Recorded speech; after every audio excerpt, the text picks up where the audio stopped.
All right, you said in the open that turnovers in the NFL, there's a lot of luck involved. So far, the Browns haven't been on the right side of that luck. Kind of hard to believe that an offense last year that was extremely opportunistic and forced turnovers is sitting at 0 turnovers through 2 games in the NFL this season. Is it time that the Browns' turnover luck flips? You can't call that out. I mean, you can't predict it. You can't predict it. Like, you think about it. Sometimes you get 3 and outs. Do you want 3 and outs or turnovers? Sometimes 3 and outs count as just as good as turnovers. Last week, they had, in my opinion, I know the NFL doesn't count it, they had a huge turnover where you got a safety, you got the points on the board, plus you got the ball kicked back to you. So, you know, they've had some opportunities. I think Denzel Ward has had his hands on a few footballs where he dropped it. Martin Emerson last week was this close for picking it off. And Myles Garrett has 2 strip sacks, but we didn't recover it. So the goal in defense is just to be around the football.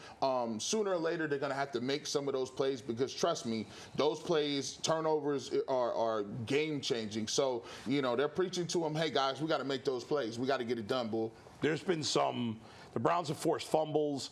They've had their hands on interceptions. A lot of turnovers is luck, right? Defensive players play defense because they don't have great hands a lot of times. And so you don't always catch the ball when you have an opportunity. They are due for some good luck, especially against the Giants team that's not particularly good on offense. It's just so hard to predict. It doesn't matter.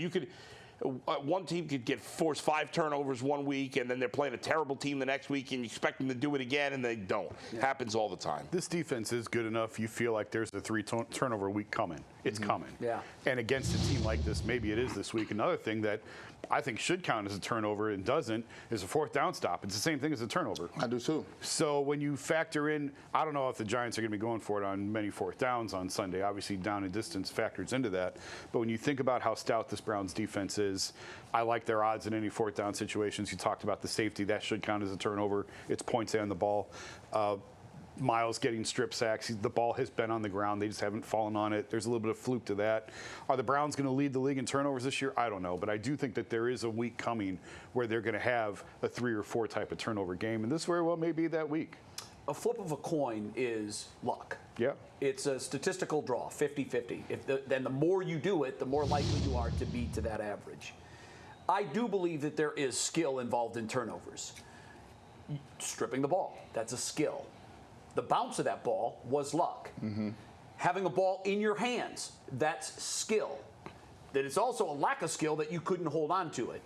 Eventually, the law of averages works its way back to the mean.